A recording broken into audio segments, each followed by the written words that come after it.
Once again, good morning. Good morning. Imagine that if you have a friend, you grow together, you shared lots of things, even laughter and tears, and all of a sudden he revealed himself that he is God. How do you feel? Our gospel reading this morning, people of Nazareth, while Christ was in the synagogue, they were asking for a sign. Perform here what you did in Capernaum. We heard that you are that good.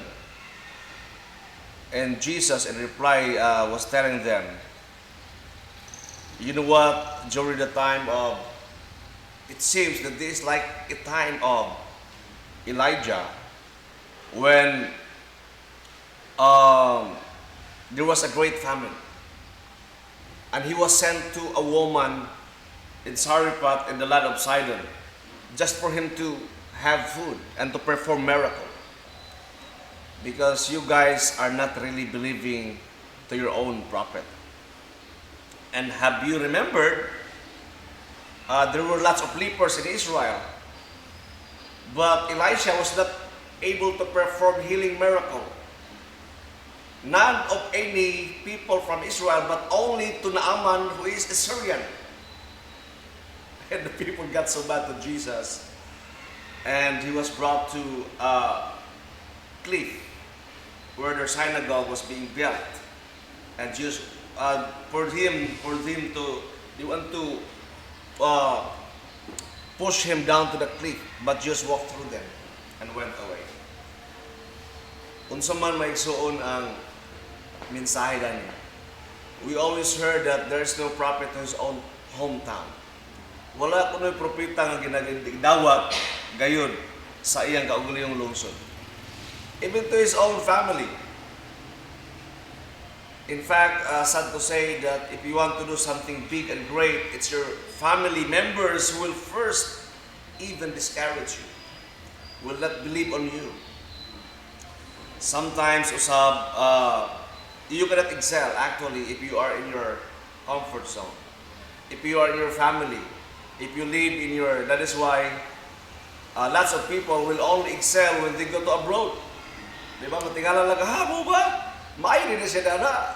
Wala rin ito because sometimes if you are in your comfort zone, that's the place where you been born, grow, and people, because of too much familiarity, people knows the color of your underwear. People knows how would you speak, how would you reason. People knows your background, the food that you eat, everything, and the people got so familiar with you. Sometimes they cannot believe on you or in you. Why? Because of too much familiarity. And sometimes people would prefer to excel and do great things. Okay? Dito sila mamanso kung wala sila sa ilang balay, and they will go through under pressure. Kung if you are a smith or if you process gold, the real gold will sometimes, not sometimes, but will appear under pressure of severe and intense heat. Once the gold is exposed, kaya ang kanang gold raw maguna, nana siya nickel ore, nasagol, or other elements. But to extract the pure gold, you have to expose it through the intense heat of a fire. Dapat init kayo siya. Didak po na sa mercury, di ba? That's how it is being processed. So sometimes we will not hit our full potential in life if we will just live in the four corners in our house and in our comfort zone. Sometimes you really have to go to somewhere for you to be tested there, without somebody wherein you can turn to nga, nabita ni mo tabang na ako.